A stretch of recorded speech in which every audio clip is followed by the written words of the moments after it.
selling, on a personal note, always reminds me of sports. Whenever I think about selling, I always find myself coming back to sports analogies. And it reminds me a lot of the first time I ever played football. Now, to give you a little background on me, I'm from a small Jewish suburb outside of Boston, Sharon, Massachusetts. I don't know, is anyone from around there? No? Okay. Well, it is a small town, and one thing that you will find about this town is that we are not known as a football powerhouse. But my dream, literally as a little kid, was to play football. I'm telling you, that was all I wanted to do. And so I had one challenge that held me back from playing football, and that barrier, anyone know what that barrier might have been? That barrier's name was Mom. Yeah, exactly, my mother. Thanks, exactly. Right, we all have that. So finally, after years and years of working from different angles, and finally my father were convincing her, and finally she lets me play football. So here I am, 12 years old, playing on the Pop Warner, the Sharon Pop Warner B level. So B's, you can weigh up to 120 pounds. I mean, this is adorable. You know, little kids just running around, banging into each other, all this. So I'm so excited. And my coach comes up to me. He was the special teams coach. And he said, Mark, his name was Rick, by the way, really nice guy. One thing that I later learned, though, you know, he was volunteering his time, great guy, but simply maybe not the best football coach. And he comes up to me and he says, Mark, you ready to play the game? I said, yeah, coach, I'm ready to go, I'm ready to go. And he says, okay, well, you're going to be on the kickoff team. And so when we kick off the ball, I want you to run down that field as fast as you possibly can. Just go towards the guy with the ball. And when you see the guy with the ball, all I want you to do, keep your shoulders high, chest up, and run at the guy with the ball and tackle. You got it? Sure, coach, got it.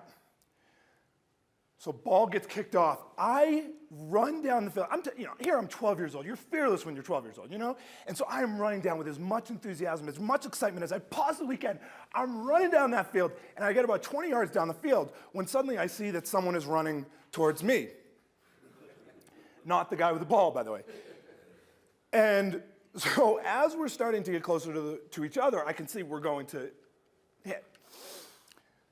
So I do what I had been trained to do. Shoulders back. What are you laughing about? I don't get it.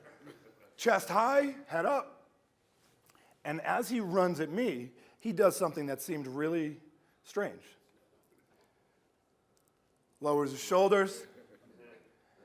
I mean, his head was maybe at my belly button, right? And as we start to get closer and closer, and finally, we connect. Well, I have no idea what happened after that. But in my imagination, in my just inflated imagination of self-importance, it probably looked something like this, you know? Just like amazing, right? And the reason I tell that story is because, oh yeah, that's a recent plot. Yeah, there.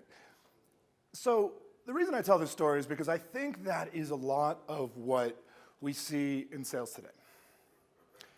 You know, so many salespeople, the people that are working for you and are working for other organizations, are running around and they're being enthusiastic. They're trying.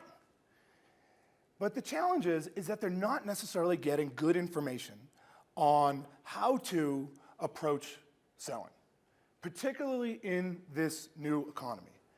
And so they're getting killed. You know, they're putting in all these hours, they're running around, they have this pipeline of prospects that realistically are probably, most of them are never going to do business with them. Yet they're spending all of this time and all of this effort and they're not getting the results that they want. And there are certain specific reasons for that happening.